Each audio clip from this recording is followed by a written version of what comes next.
Tout le monde m'entend, ça va bien? Amen. Voilà, que le Seigneur vous bénisse à tous, hein, dans le nom du Seigneur. Je suis heureux dans mon cœur ce soir de pouvoir partager donc la parole de Dieu ensemble, hein. C'est un privilège. Amen. Vous savez, je pense à quelque chose, c'est merveilleux les réunions sur Zoom, hein, ça a toujours touché mon cœur depuis le début qu'on les a commencées. Et en réalité, je vois qu'il y a du monde toujours. Je ne suis pas très souvent sur les groupes, c'est vrai, mais je vois toujours qu'il y a du monde et ça bénit mon cœur. Je suis béni quand je vois le frère Guzman, hein, avec Christou, tout ceux qui font toujours sur Zoom, c'est merveilleux, c'est bon.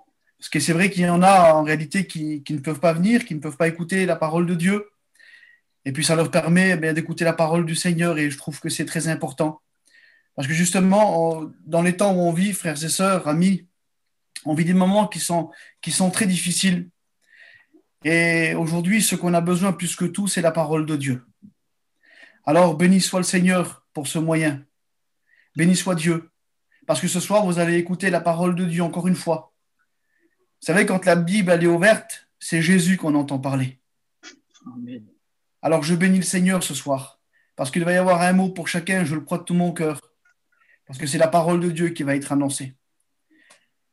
Alors vous savez, ce n'est pas seulement le fait de l'écouter en réalité, qui va changer quelque chose ou qui va faire quelque chose dans nos cœurs, c'est le fait de la mettre en pratique. Parce que l'écouter est une chose, la mettre en pratique, c'est une autre chose. Et aujourd'hui, on a besoin de la parole de Dieu. Alors que le Seigneur soit béni, je remercie mes frères, hein, qui m'ont laissé la place. Alors je voudrais vous partager la parole de Dieu. Et avant cela, j'aimerais prier pour chacun d'entre vous. Et j'aimerais qu'on le fasse ensemble. Merci Seigneur pour ta grâce, notre Dieu. Car Seigneur, c'est un privilège que d'être placé devant toi ce soir et te dire merci Seigneur. Merci Seigneur pour ta parole qui va être annoncée. Tu vois Seigneur, tous ceux qui seront à l'écoute, tous ceux qui écouteront ce soir, toi seul Seigneur connais leur cœur. Toi seul connais leurs besoins et tu es capable, je le crois, Seigneur, de parler à travers ta parole, car ta parole est encore d'actualité. Ta parole touche encore les cœurs. Et je te remercie, Seigneur, pour ce qu'elle est capable de faire. Seigneur, que les cœurs soient à l'écoute ce soir, parce que tu reviens bientôt nous chercher, que nous avons besoin, Seigneur, de s'accrocher à la parole. À toi revient toute la gloire. Amen. Que Dieu vous bénisse à tous et à toutes. Je suis heureux dans mon cœur ce soir de partager la parole de Dieu avec vous. Je ne vais pas être long, j'ai juste quelques versets de la parole de Dieu à vous lire, hein, et puis le Seigneur m'a parlé à travers ces quelques versets que j'aimerais vous partager, et je trouve que c'est important. Parce que vous savez comme moi, je ne vous apprends rien du tout qu'aujourd'hui, on vit des moments qui sont très difficiles, frères et sœurs. On vit des moments qui sont très durs. Des moments où c'est qu'aujourd'hui, l'Église de Dieu est persécutée. Des moments où c'est que c'est difficile. C'est difficile de venir et d'écouter la parole de Dieu. Merci Seigneur pour ceux qui le peuvent et qui peuvent écouter et qui ont de la patience. Que Dieu vous bénisse. Mais aujourd'hui, il y a quelque chose, qui est en train de se faire un petit peu partout. Et puis, ça devient de plus en plus fréquent. C'est qu'aujourd'hui, les gens se lassent d'écouter la parole de Dieu. Et c'est encore aujourd'hui cela une preuve, je vous le dis de la part du Seigneur, une preuve que le Seigneur revient nous chercher. Parce qu'on y croit. Pour ma part, je le prêche, je le témoigne. Et vous, c'est votre espérance. Et je m'adresse principalement aux chrétiens. Et même vous tous qui êtes sur le groupe, qui ne sont pas peut-être chrétiens encore, sachez-le aussi. C'est là notre espérance. Nous savons que très bientôt, Jésus vient nous chercher. Et cela, c'est une vérité qui concerne la parole de Dieu. Alors, c'est vrai que ça fait peut-être des années pour certains que vous l'entendez et puis vous ne voyez rien se faire. Vous savez, quand l'apôtre Paul va parler dans le premier épître aux Thessaloniciens, au chapitre 4, et il va dire lui-même, il parle d'un signal qui va être donné, vous avez écouté déjà ce verset, à la voix d'un archange, au son de la trompette de Dieu.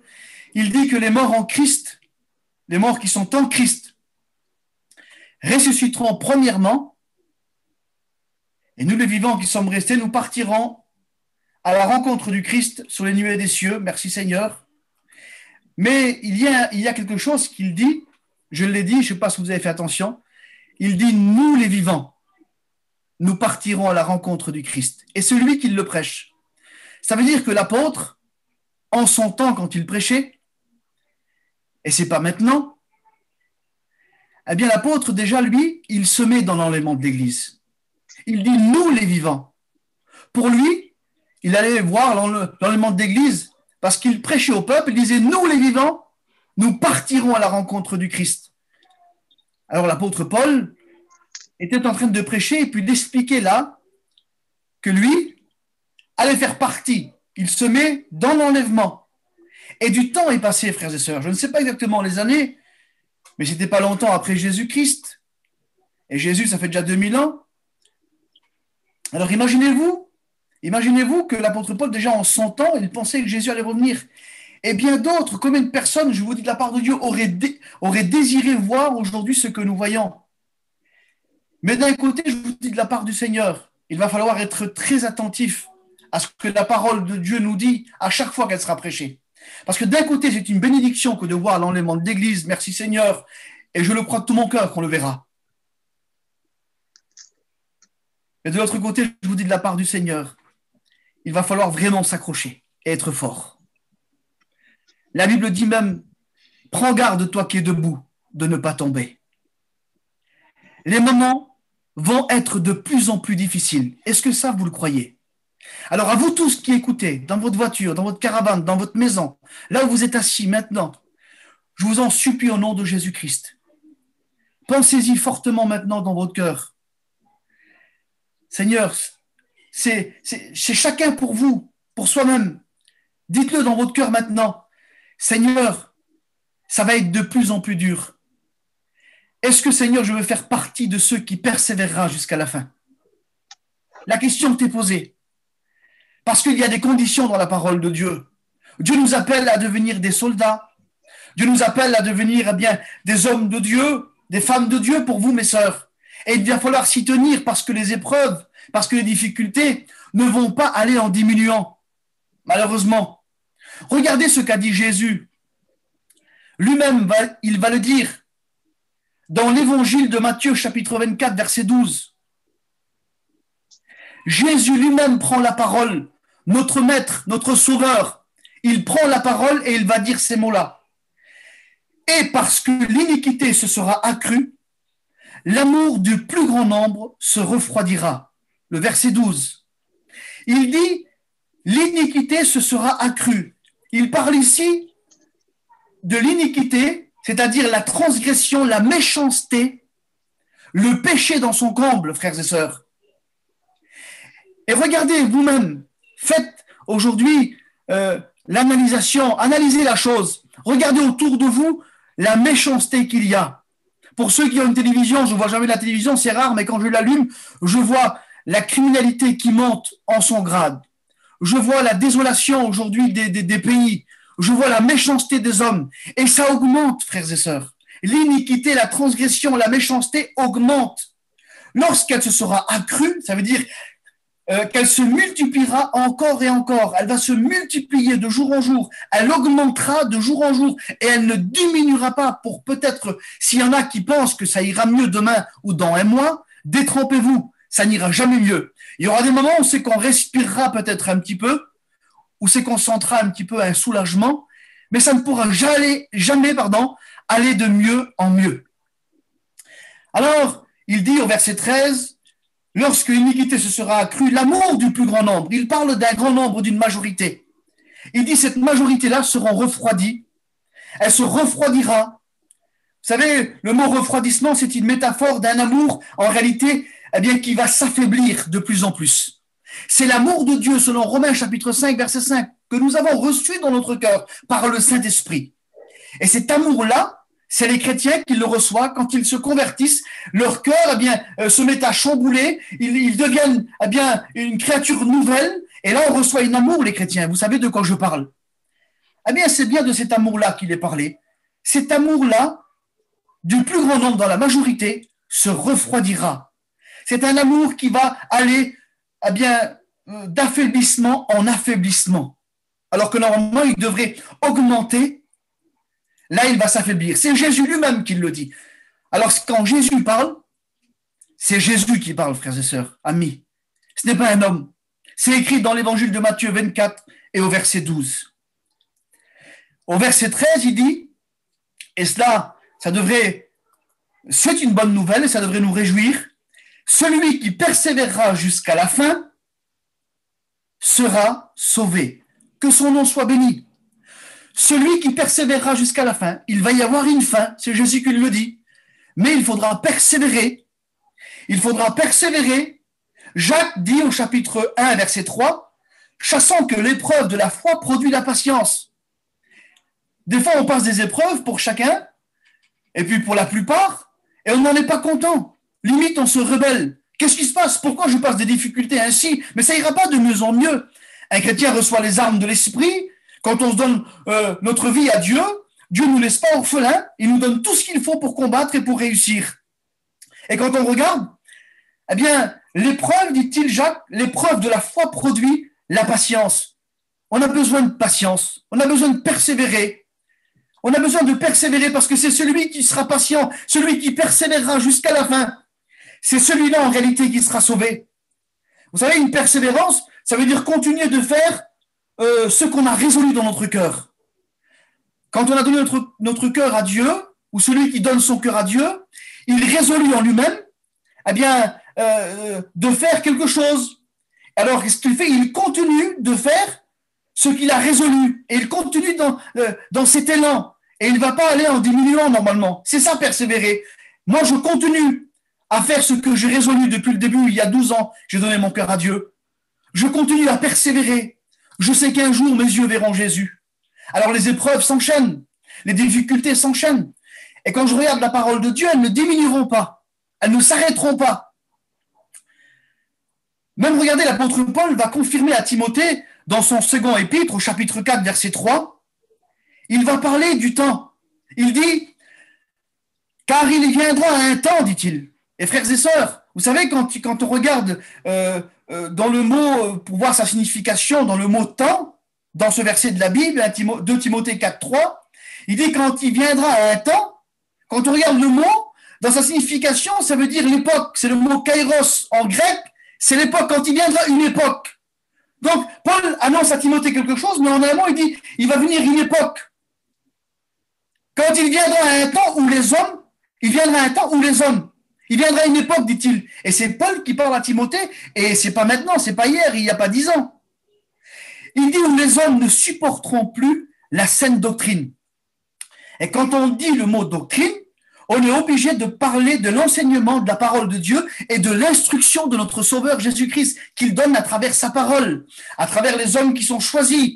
C'est le mot, si je me trompe pas, il y a Christou qui est là, hein, si je me trompe, il me dira, c'est le mot didascalia. C'est le mot didascalia, c'est le mot doctrine. Ça veut dire enseigner ou instruire. Alors, il viendra un temps où les hommes ne supporteront plus, en réalité, c'est ça, l'enseignement et l'instruction que Jésus nous donnera. Est-ce que c'est possible? La parole de Dieu nous le dit. Ils ne supporteront plus, écoutez ce qu'il dit. Mais ayant la démangeaison d'entendre des choses agréables, la démangeaison d'entendre des choses agréables, il dit, ils se donneront une foule de docteurs, selon leurs propres désirs. Alors Seigneur, tellement qu'ils ont la démangeaison d'entendre des belles choses, des choses agréables, ils se donnent eux-mêmes une foule de docteurs. Et vous savez, quand on dit docteur, c'est un mot qui est important. Selon leur propre désir, dit-il. Paul dit cela à Timothée. Selon leur propre désir, ça veut dire quoi? Eh bien, selon leur désir, c'est selon leur convoitise, selon leur passion. Parce que qu'on le veuille ou qu'on ne le veuille pas, je vous dis de la part de Dieu, que ce soit moi ou que ce soit vous, nous sommes en danger dans le monde où on vit. Où aujourd'hui, on voit où c'est que le péché est à son comble. Personne n'est à l'abri. Et là, eh bien, les gens, tellement qu'ils auront l'envie d'entendre des choses agréables, alors eux-mêmes, ils se donneront une foule de docteurs, accomplissant leurs propres désirs, leur convoitise, leur passion, parce qu'ils ont des choses, c'est que dans les derniers temps, ils se refroidiront tellement que écouter la parole de Dieu dans la doctrine, dans la vérité de l'enseignement de la parole de Dieu et dans l'instruction de la parole, ça ne leur intéressera plus. Alors peut-être que ce n'est pas le cas pour toi, mais prends garde parce que Jésus en parle, la parole de Dieu en parle. Et j'aimerais vous mettre en garde. Justement, parce qu'en réalité, le mot docteur ici, quand on regarde le véritable docteur, c'est Jésus le maître. C'est Jésus le maître, c'est Christ, c'est Didaskalos. C'est lui, le maître Jésus, le véritable docteur, qui est capable de nous instruire et de nous enseigner sa parole. Et aujourd'hui, c'est ce qu'on devrait faire, frères et sœurs. Écouter la parole, l'aimer et l'adorer de tout notre cœur et la mettre en pratique. Mais la parole de Dieu dit ici que dans les derniers temps, les hommes se détourneront, ne supporteront plus la saine doctrine. Ils auront la démangeaison d'entendre des choses agréables. Alors ils se donneront une foule de docteurs selon leurs propres désirs. Verset 4, il dit, détourneront l'oreille de la vérité et se tourneront vers des fables. Ils se tourneront vers des fictions. Ils se tourneront vers des histoires. Ils détournent l'oreille de la vérité. Et ça, c'est quoi? C'est à cause du refroidissement. À cause d'un refroidissement qu'ils auront subitement dans leur cœur. Parce que je vous dis de la part de Dieu, plus que jamais aujourd'hui, on vit l'apostasie. Et c'est très dangereux pour chacun d'entre nous. Regardez à un tel point que Jésus, dans l'évangile de Luc, chapitre 18, verset 8, il dit cela. Quand le Fils de l'homme viendra, trouvera-t-il la foi sur la terre? Trouvera-t-il la foi sur la terre, frères et sœurs? Et qu'est-ce qu'il veut dire, trouvera-t-il la foi? Quand il viendra, est-ce qu'il trouvera la foi sur la terre? Je regardais un petit peu parce que si on ne regarde pas, on n'apprend pas. Et quand on regarde, trouvera-t-il la foi sur la terre? Quand il parle de la terre, quand on regarde en grec, c'est deux lettres qui est écrit. C'est un Y, un N avec un petit trait en haut du N. Et en français, c'est G-E. Et vous voyez ce que ça veut dire le mot terre? C'est le mot peuple. Alors, quand il viendra, trouvera-t-il la foi parmi son peuple en réalité, sur la terre? Il parle de son peuple. Mais le mot foi, c'est le mot pistis. Christ nous en parle souvent de foi. Et ça, c'est le mot fidélité. Trouvera-t-il parmi le peuple la fidélité? Vous voyez donc qu'il va y avoir un refroidissement. Jésus a parlé d'une majorité. Parce que les morts en Christ qui ressusciteront. Eh bien, c'est l'église de Dieu, depuis l'église primitive. Donc le nombre, là, il y en a des milliers aujourd'hui. Que le Seigneur soit béni, des milliers qui nous ont devancés dans la foi. Ils ressusciteront premièrement, et nous, les vivants, quand je regarde Matthieu chapitre 24, verset 12, c'est une minorité qui sera enlevée vivant, qui auront cette grâce, qui auront part à être enlevés vivants, Seigneur, un enlèvement qui se fera subitement. La Bible dit, eh bien, ça sera d'une rapidité incroyable. Eh bien, mais parmi tout cela, Jésus dit, quand je reviendrai ici, trouverai-je la foi, trouverai-je fidélité parmi le peuple? Parce que cela veut dire qu'il va y avoir beaucoup de choses qui se passera. Et personne n'est à l'abri. Des super-héros, il n'y en a pas. Personne n'a une cape sur lui. On n'a pas de super-héros. Seulement, on se base sur la parole. On aime Jésus. On adore Jésus. On veut lui obéir. Et ça devra être ainsi jusqu'à la fin. Jusqu'à la fin. Regardez ce que dit Romains chapitre 10, verset 17. Il dit, la foi, or la foi vient de ce qu'on entend. Et ce qu'on entend vient de la parole de Christ. Donc, pour garder la foi, c'est la parole qu'il faut aimer. Pour garder la foi, ce n'est pas, je ne veux pas moi-même prendre des docteurs selon mes propres désirs pour accomplir mes désirs, pour accomplir mes passions, mes convoitises. Ce que dit Paul à Timothée, c'est cela. Eh bien, dans les derniers temps, ayant la démangeaison d'entendre des choses agréables, ils se donneront une foule de docteurs. Je ne veux pas une foule de docteurs. Je veux le docteur qui s'appelle Jésus. Je veux qu'il m'enseigne et qu'il m'instruise. Parce que c'est à la portée de nous tous, frères et sœurs. L'enseignement de la parole est à la portée de nous tous. Et quand on regarde, la foi, pour la garder dans les temps difficiles où on vit, la Bible dit tout simplement qu'elle vient de ce qu'on entend. Et ce qu'on entend, c'est quoi? C'est la parole de Dieu. C'est la parole de Dieu qui est prêchée, qui est annoncée. Dieu a donné des ministères à l'Église pour le perfectionnement des saints. Et quand la parole de Dieu est annoncée, la foi se crée, la foi grandit dans nos cœurs. Et pour la garder davantage, il faut que nous la mettons en pratique. 2 Timothée chapitre 3, verset 16, nous dit que toute écriture est inspirée de Dieu. Elle est utile pour enseigner. Utile pour enseigner, pour convaincre, pour corriger, pour instruire dans la justice, afin que l'homme de Dieu soit formé, afin que l'homme de Dieu soit équipé pour toute bonne œuvre. Quelle beauté la parole de Dieu! Quelle bonté les Écritures! Quand on devrait les écouter, ça devrait, Seigneur, résonner en nous. On devrait, Seigneur, aimer la parole de Dieu. Romains chapitre 10, verset 7, c'est écrit. Or, la foi vient de ce qu'on entend, et ce qu'on entend nous vient de la parole de Dieu. Voilà la clé, frères et sœurs. Notre foi aujourd'hui trouve naissance, oui, je dis de la part de Dieu, elle trouve naissance à partir de ce qu'elle entend, à condition que ce qu'elle entend, eh bien, que ce qu'on reçoit vienne de la parole de Dieu. À condition que ce qu'on entend et ce qu'on reçoit viennent de la parole de Dieu. Ça, c'est primordial. Ça vient de la parole de Dieu, la foi grandit dans nos cœurs. Voilà la clé. Tous les fois, eh bien, aujourd'hui, où vous avez reçu une parole de Dieu, ou que j'ai reçu une parole de Dieu, de la part de Dieu, quand on l'a reçue, cette parole de Dieu a pour but soit de nous enseigner, soit de nous convaincre, soit de corriger, ou alors de nous instruire.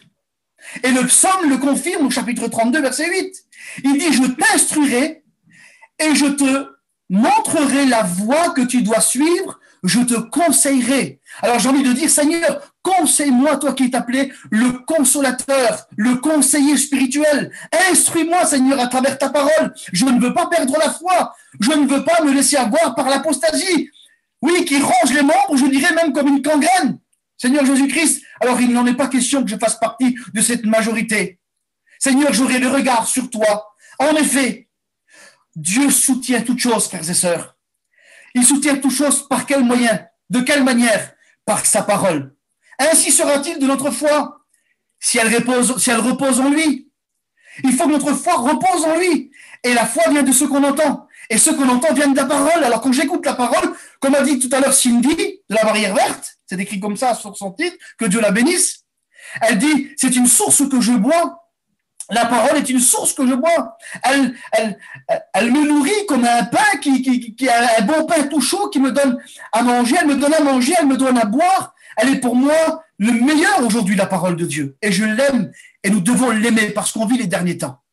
Alors c'est à nous maintenant aujourd'hui, Seigneur, de combattre le bon combat de la foi.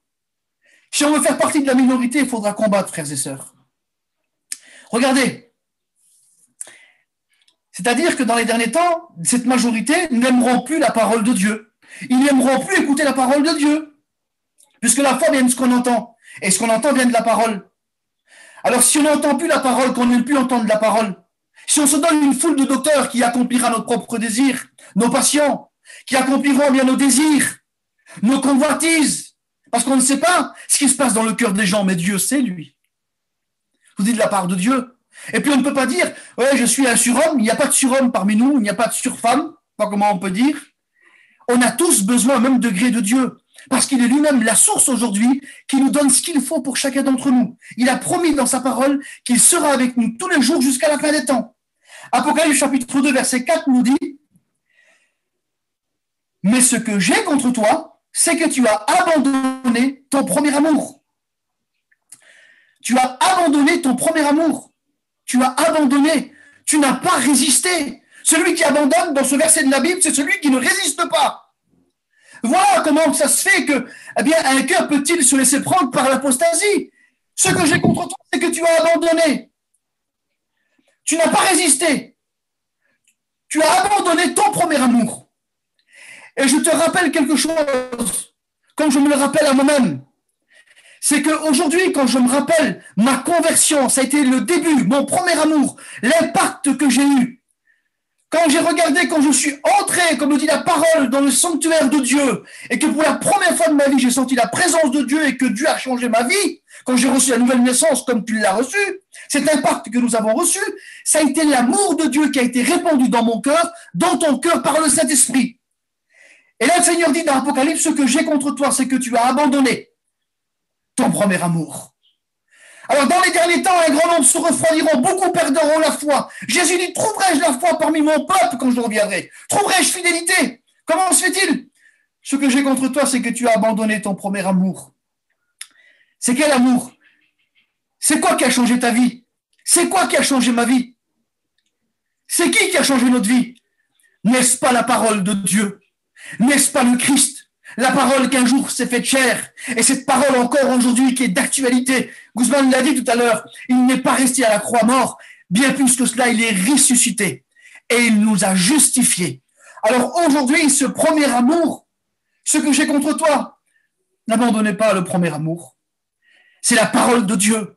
Si aujourd'hui on se détourne de la parole pour s'attacher à des fables, à des histoires, si on fait confiance à des histoires ou à des fictions, plus que la parole de Dieu, on est mal, je vous dis, de la part de Dieu. Il ne faut pas se décrocher de la parole. Gardez cette parole à l'esprit. Quoi qu'il arrive, parce qu'il y aura des moments difficiles. Il y aura des moments où on sait que ça sera dur, compliqué.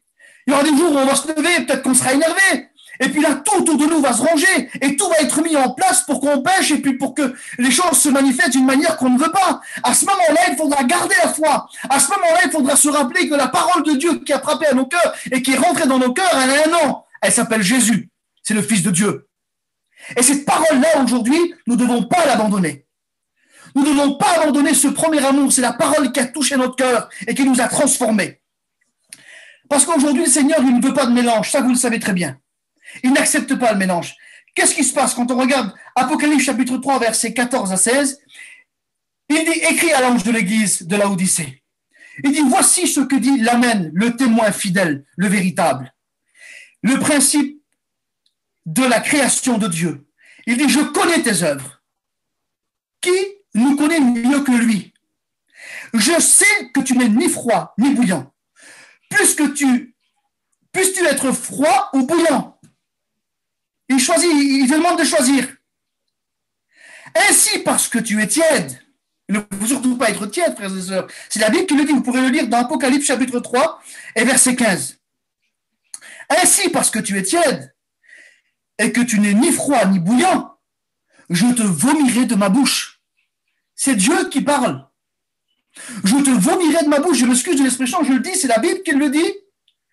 Puisses-tu plutôt être froid ou bouillant? Ne sois pas tiède, parce que les 50-50, dans les derniers temps, seront dévoilés, frères et sœurs. Ceux qui seront refroidis, un peu de sommeil, un peu d'assoupissement, un peu croiser les bras.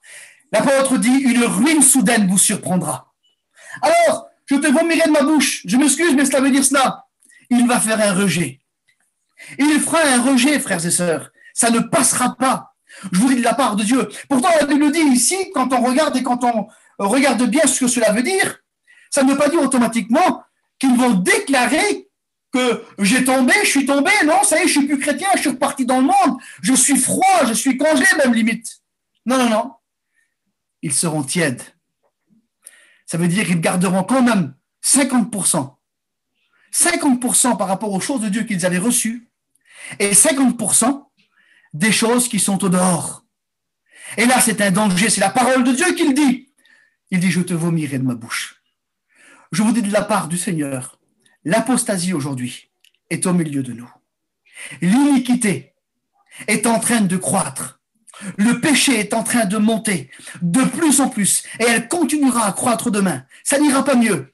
Je vous dis de la part du Seigneur, un mot et je finis.